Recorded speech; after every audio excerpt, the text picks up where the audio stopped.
வணக்கம். தமிழ் ஃபுட் கார்னர்ல இன்னைக்கு தக்காளி குழம்பு பண்ண போறோம். ரொம்ப ஈஸியான மெத்தட்ல இந்த குழம்பு பண்ணியிருக்கோம். இது சாதத்துக்கு விட்டு சாப்பிட்றதுக்கும் இட்லி தோசை சப்பாத்திக்கு விட்டு சாப்பிட்றதுக்கும் ரொம்ப நல்லா இருக்கும். இப்போ இந்த சுவையான தக்காளி குழம்பை எப்படி பண்றதுன்னு பார்க்கலாம். இது வரைக்கும் நம்ம சேனலை சப்ஸ்கிரைப் பண்ணாதவங்க சப்ஸ்கிரைப் பண்ணிட்டு பக்கத்துல உள்ள பெல் பட்டனையும் கிளிக் பண்ணிக்கங்க. இந்த பேன்ல 1 டேபிள் ஸ்பூன் எண்ணெய் சேர்த்து எண்ணெய் சூடானதும் அதில் 1/2 டீஸ்பூன் சோம்பு பொரிஞ்சதும் கல்பாசி கொஞ்சம் சேர்த்துக்கலாம். இந்த கல்பாசி இந்த குழம்புக்கு நல்ல வாசனை கொடுக்கும்.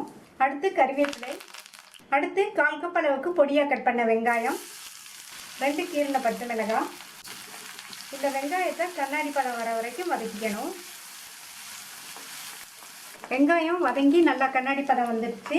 200 கிராம் தக்காளியை நல்லா பொடியாக கட் பண்ணி வச்சுருக்கேன். அதை சேர்த்துட்டு தக்காளி வதங்குறதுக்காக இதில் கொஞ்சமாக உப்பு சேர்த்து வதக்கிக்கலாம்.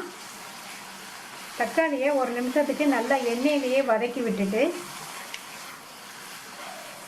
1 நிமிஷத்துக்கு நல்லா ஹை ஃப்ளேமில் வச்சு வதக்கியாச்சு. மூடி வச்சிடலாம். மூடி போட்டதுக்கப்புறமா ஸ்டவ்வை ஹை ஃப்ளேம்லேருந்து மீடியம் ஃப்ளேமுக்கு மாற்றி வச்சுக்கோங்க. தக்காளி நல்லா வதங்கி மசிஞ்சு வரட்டும். இந்த மிக்ஸி ஜாரில் 1/2 டேபிள் ஸ்பூன் தேங்காய் துண்டுகள், 1/4 டீஸ்பூன் சோம்பு, தாளிக்கும் போது 1/2 டீஸ்பூன் சேர்த்துருக்கோம். இப்போ 1/4 டீஸ்பூன் போதும். 1 டீஸ்பூன் கசகசாவை 15 நிமிஷமாக ஊற வச்சுருக்கேன். அதையும் சேர்த்துட்டு இதில் கொஞ்சமாக தண்ணி சேர்த்து நல்லா நெய்ஸ் விழுதாக அரைச்சிக்கலாம். தக்காளி நல்லா சாஃப்டாக வதங்கி மசிஞ்சிருச்சு. இந்த குழம்புக்கு தக்காளி இந்த மாதிரி மசிகிற அளவுக்கு வதக்கிக்கணும். அடுத்து இது கூட 1/4 டீஸ்பூன் மஞ்சள் தூள், 1 டீஸ்பூன் தனி மிளகாய் தூள்.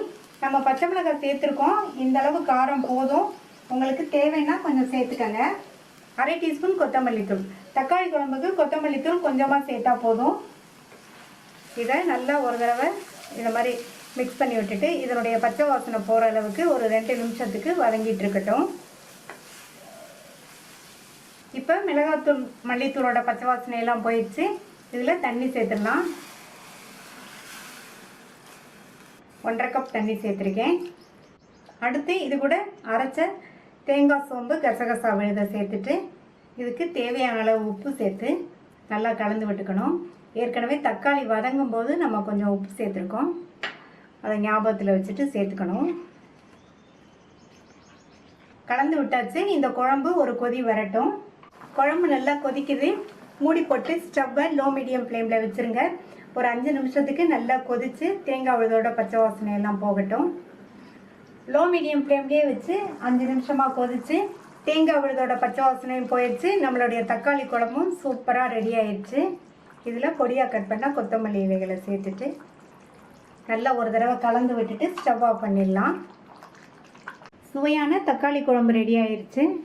இந்த தக்காளி குழம்பை ட்ரை பண்ணி பார்த்துட்டு உங்கள் கமெண்ட்ஸை சொல்லுங்கள். தேங்க்யூ.